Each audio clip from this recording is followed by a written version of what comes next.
Alright, so I'm going to show you guys how to log on to the code.org dance party that we're doing today. This will be the same thing that students will do if you want them to log on to a class that you create in the future. The only thing about this process that would be different is that you'll be given a different code. So we're going to start from 0. We're going to start at just the Google browser. We're going to type in code.org. So keep in mind the reason that we're doing this is so that you can work at your own pace with this video. So if you miss a step, feel free to pause, rewind, whatever you need to make sure you're getting exactly where you need to go. Alright, when you get to code.org, you will click here. And then I'm already logged in, so I'm going to sign out. And then sign in.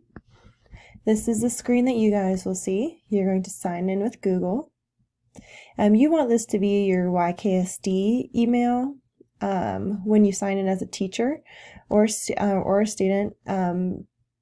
But since I'm already in this class, I'm going to use a different email of mine so I can join it and you guys can see what it looks like. So I'm going to choose this one. Okay, and then I'm going to need to finish creating my account. My account type is student. You guys can click teacher, my display name, my age, my gender, and then agree. Go to my account. And then you are in the course. This is what the student dashboard looks like. I'm going to go down to the very bottom. It says join your teacher's classroom by entering a section code. This is the code that you guys will use to enter our classroom today and participate as a student. It's QPRQTG.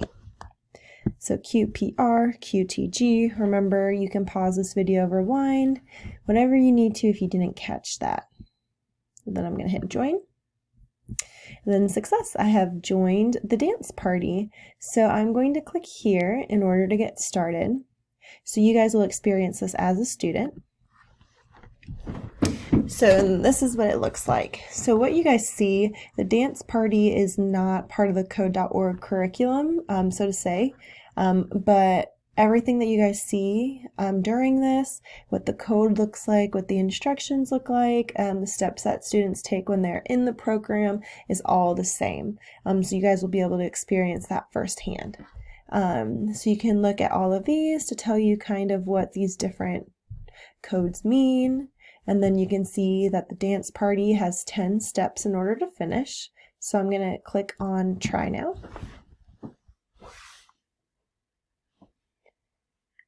When I get here, it prompts me to watch a video. It does the same for your students. It's just kind of a warm-up, kind of sets the stage for what you'll be doing. If you don't want to watch the video, you can choose to look at the show notes instead.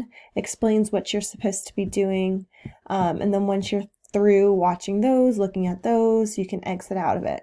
So feel free if you want to read through this on your screen or watch the video to pause my video in order to do so. Okay, and now you're in the program. So this is what the program will always look like. At the top, it shows you the steps that you have to complete and what you've already done. In this little box, it gives you the instructions of what you're supposed to be doing.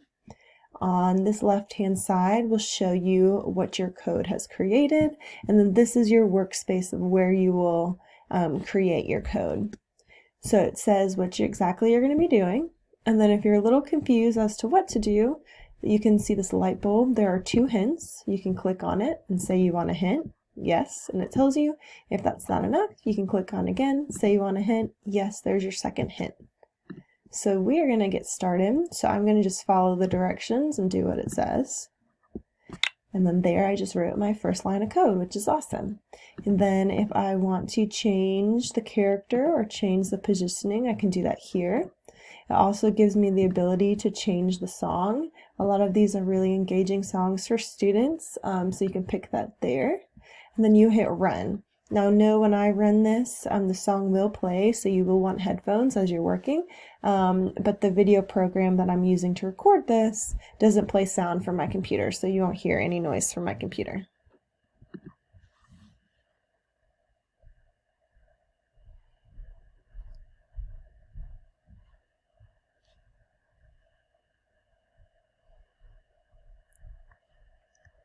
So awesome, we just completed the first puzzle, and you'll continue on to the second one. Now that one may have seemed a little easy, and then yeah, again, it has videos, show notes, whatever you need. When you're done, click next. And then as you go, each number gets a little bit harder. So it starts you easy, and then it allows you to build more in-depth things as you go. So scaffolding, you're learning a little bit more each time. You still have the hints, you still have the instructions, and then you still use your workspace. And then when you're done, you hit run. If for some reason you don't do something correctly, let's say I do this. Let's say, well, let me do something. Oh no, I don't want to click that.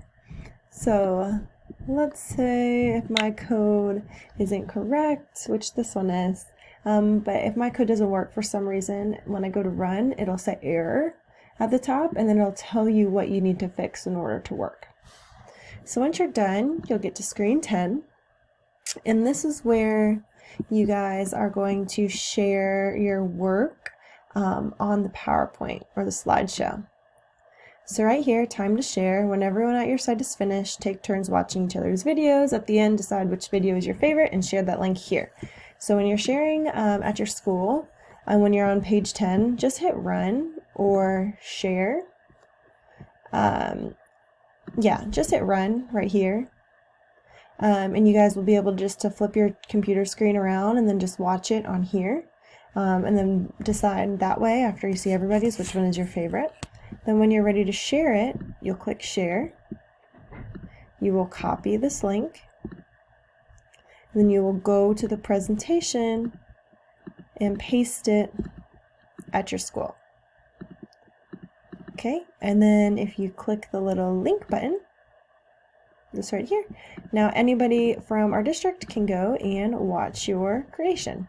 Now this isn't going to, I didn't really code anything, so it's not really going to show me anything, but then this is where you can go watch what everybody else in the district created, what they did. And that is that. So again, if you missed a step, feel free to pause, play, rewind, whatever you need to catch up. Get where you need to be. And if you have any questions that weren't answered by this video, please feel free to ask Christina or I a question as you guys are working. Hope you enjoy it. Hope this shows you that code.org is maybe a little easier than you thought it would be. This is exactly what your students will be going through, using the different blocks to create code, running their program to see if it works, and if it doesn't work, they will problem solve and try to figure out how to get it right by trial by error.